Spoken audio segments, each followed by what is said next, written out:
या व्हिडिओमध्ये आपण बोर्स ॲटॉमिक मॉडेल पाहणार आहोत. नील bourse modified Rutherford model by applying the ideas of quantum physics. He realized the Rutherford's model is essentially correct and all that it needs is stability of orbits. So Bohr gives his atomic model by using three postulates.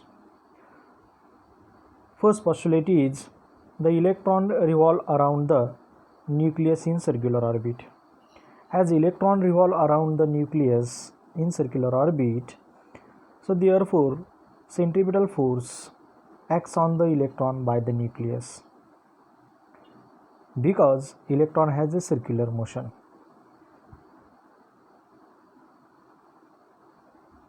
So that centripetal force is provided by the electrostatic force of attraction between electron and nucleus.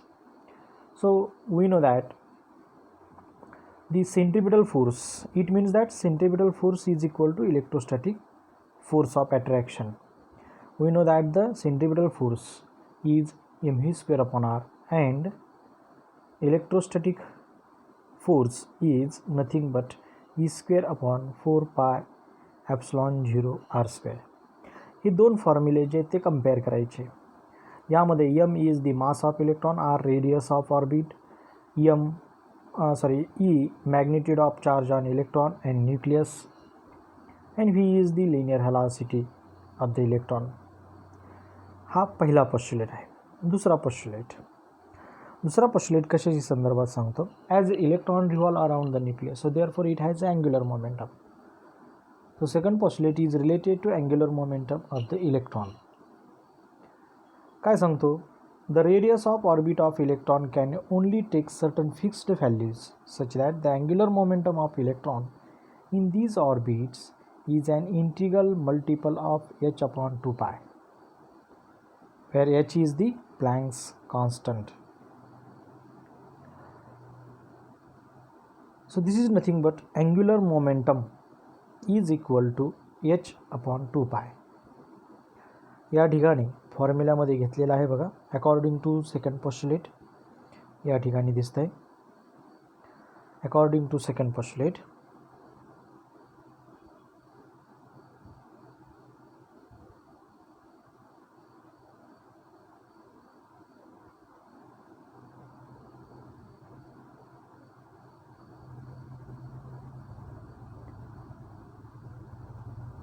angular momentum is equal to nh upon 2 pi, where n is called as a principal quantum number. So we know that the angular momentum is nothing but I omega. I is the moment of inertia, omega is equal to phi upon r. त्या किमतीवरून angular मोमेंटमची किंमत काढली m phi r. त्यामुळं second पोस्टुलेटमध्ये formula मिळाला m phi r is equal to nh upon 2 pi. Second पोस्टुलेटमध्ये बघा, n is equal to 1 2 3 dash dash dash dash. This relation is also called as a quantum condition, as electron can revolve only in those circular orbit which satisfy quantum condition. While revolving in those orbit, energy of electron remains constant. Hence these orbits are called stable, stationary orbits or Bohr's orbits. याचा अर्थ लक्षात येतो. Revolving electron cannot radiate energy. Revolving electron has a fixed amount of energy. So this orbit gives the energy to the electron which is fixed. हे यावरून सांगता येतं. त्यामुळे त्या ऑर्बिटला काय म्हटलेलं आहे तर स्टेबल ऑर्बिट, स्टेशनरी ऑर्बिट किंवा बोर्स ऑर्बिट. सेकंड पोस्टुलेट काय सांगतो बघा. Second postulate is related to radiation of energy. So revolving electron in a particular orbit or stable orbit cannot radiate energy, but it radiates energy when it excited from inner orbit to outer orbit or outer orbit to inner orbit. So it is related. So third postulate is related to radiation of energy. Radiation of energy. So electron can radiate energy in the form of photon only when it jumps from orbit of higher energy to orbit of lower energy. The energy of emitted photon is equal to difference between energies of two orbits in which transition take place. इलेक्ट्रॉनला जी energy असते पहिल्या ऑर्बिटची energy -13.6 electron volt, दुसऱ्या ऑर्बिटसाठी energy किती असेल -13.6 electron volt divide by n square. दुसरा orbit आहे म्हणून एन इज इक्वल टू 2 किंमत ठेवली तर -13.6 इलेक्ट्रॉन व्होल्ट डिवाइड बाय 4. मग ती एनर्जी जी आहे ती सेकंड ऑर्बिटची जास्त कमी पहिल्या ऑर्बिटची एनर्जी त्या इलेक्ट्रॉनला कमी, म्हणून when electron jumps from higher orbit to lower orbit, so therefore it will be radiate energy in the form of photon which is equal to h nu. So therefore En and Ep be the energies of electron in nth higher energy orbit and pth lower energy orbit respectively. So therefore h nu is equal to En minus Ep.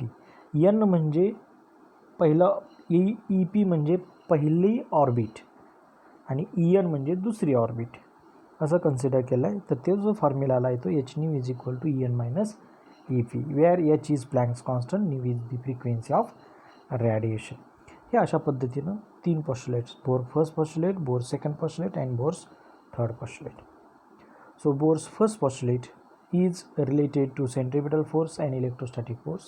Second postulate is related to angular momentum of electron, and third postulate is related to radiation of energy. यावर आधारित question पण दिलेला आहे तुम्हाला. State the postulates of the Bohr's theory of hydrogen atom. आता यानंतर आपल्याला radius काढायचे आहे. त्यासाठी रेडियस ऑफ बोर ऑर्बिट. आता बोर ऑर्बिट कोणाला म्हणायचं आहे? स्टेशनरी ऑर्बिटला बोर्स ऑर्बिट असं नाव दिलेलं आहे. मग डेरिव्हेशन जे रेडियसचं काढायचं आहे ते डेरिव्हेशन काढण्यासाठी पहिल्या 2 पोस्टुलेटचा वापर करायचा आहे. पहिले 2 पोस्टुलेटवरून व्ही स्क्वेअरच्या व्हॅल्यू काढायच्यात. व्ही स्क्वेअरच्या किमती काढल्यानंतर 2 व्हॅल्यू कंपेअर करून रेडियसची किंमत काढायची. तर सुरुवात करूयात आपण radius of Bohr's orbit. Consider an electron revolve around the nucleus in circular orbit of radius r.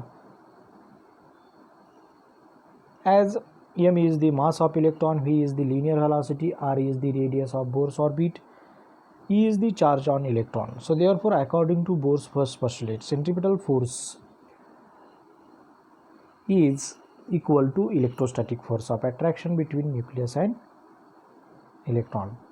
So centripetal force ची व्हॅल्यू ठेवायची त्याच्या खाली mu²/r. इलेक्ट्रोस्टॅटिक फोर्सची किंमत ठेवायची 1/4πε(e²/r²). त्यावरून एक r कॅन्सल करायचा आहे. v² इज इक्वल टू किंमत ठेवायची e²/4πε0 m into r. Equation first. So according to Bohr's second postulate, angular momentum is equal to nh/2π. Angular मोमेंटमची किंमत mvr ठेवली. This equal to nh/2π. त्यावरून आपल्याला व्हीची किंमत काढायची आहे. व्हीची किंमत मिळाली v is equal to nh/2π m into r. So v² is equal to m² h²/4π² m² r². जे वरचं equation v is equal to आहे त्याला स्क्वेअर करायचं आहे, स्क्वेअर ऑन बोथ साईड्स. नंतर इक्वेशन 2 नंबर तयार होईल. So comparing equation first and second, e²/4πε0 mr is equal to m² h²/4π² m² r². Common factor जे आहेत ते कॅन्सल करायचे, त्यावरून आपल्याला किंमत आरची मिळेल. यावरून कॉमन फॅक्टर कॅन्सल केल्यानंतर आपल्याला आरची किंमत फक्त काढायची आहे. बाय गेटिंग क्रॉस मल्टिप्लिकेशन, तिरकस गुणाकार करून डिवाइड करून किंमत मिळवायची आपल्याला आरची. ती किंमत आलेली आहे ε0 m² h²/π m e⁻². Equation 3. This is an expression for radius of Bohr's orbit. आता या ठिकाणी हे डेरिव्हेशन सोडवत असताना एकाच फॉर्म्युल्यामध्ये किमती जास्त आलेल्या आहेत. त्यामुळं आणि कोणत्या क्वांटिटीला स्क्वेअर आहे, कोणत्या क्वांटिटीला स्क्वेअर नाही हे पाहायचं आहे, व्यवस्थित सोडवायचं आहे. एक जरी किंमत तुमची फॉर्म्युल्यामधली राहून गेली तरी तो मार्क्स मिळत नाहीत. आता या ठिकाणी जर तुम्ही पाहिलं तर ॲप्सिलॉन 0 permittivity of the medium constant value आहे, h² प्लँक्स कॉन्स्टंट आहे, पाय कॉन्स्टंट आहे, एमची किंमत मास ऑफ इलेक्ट्रॉन कॉन्स्टंट आहे, E charge of electron constant आहे. म्हणून रेडियसच्या फॉर्म्युल्यामधला ॲप्सिलॉन 0 h²/π ही कॉन्स्टंट किंमत आहे. त्यामुळे आपण डायरेक्टली म्हणू शकतो R is directly proportional to n². आणि हे रिलेशन्सवर आधारित एक क्वेश्चन विचारला जाऊ शकतो. Show that the radius of Bohr's orbit is directly proportional to square of the principal quantum number. त्यावेळेस हे त्याचं उत्तर घ्यायचं आहे. तर अशा पद्धतीचं हे डेरिव्हेशन आहे रेडियस ऑफ बोर्स ऑर्बिट. आता या ठिकाणी एक नोट दॅटमध्ये घेतलेला पॉईंट आहे. We have Rn is equal to epsilon 0 h²/π m² for Bohr's first orbit we put the n is equal to 1. nची किंमत 1 ठेवायची पहिल्या ऑर्बिटसाठी. तर किंमत आपल्याला मिळेल R1 is equal to epsilon 0² is equal to 0.537 angstrom unit. Angstrom unit is the unit of the wavelength or unit of the distance, angstrom unit. So 1 angstrom unit is equal to 10⁻10 metre. angstromच्या ऐवजी तुम्ही 10⁻10 metre हे ठेवू शकता. म्हणजे पहिल्या ऑर्बिटची radius मिळाली आपल्याला 0.537 angstrom युनिट. दुसऱ्या ऑर्बिटसाठी काढायची असेल तर R1ची किंमत तशीच ठेवायची, n बदलत जाईल. कारण R1ची किंमत म्हणजेच जो कॉन्स्टंट आपण घेतलेला ॲप्सिलॉन 0 h²/π याचं टोटल कॅल्क्युलेशन असणार आहे.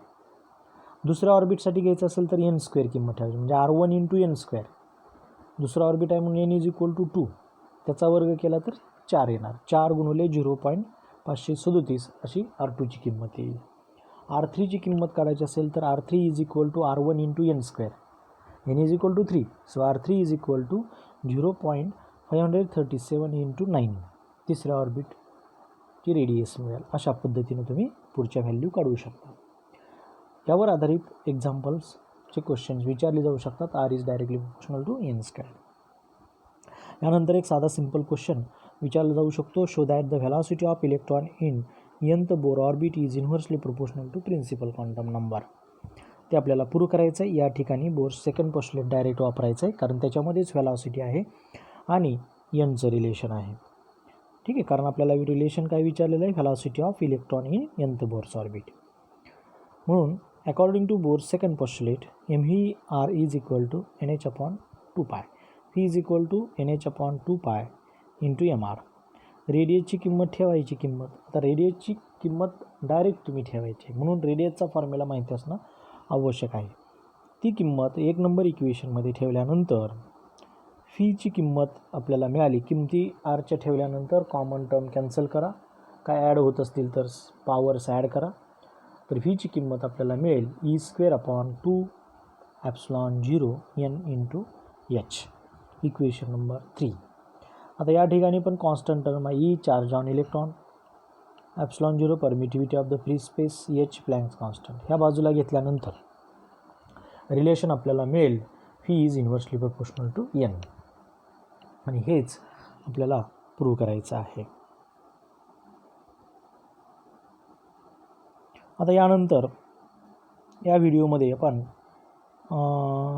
Energy of electron in Bohr's orbit घ्यायचं आहे.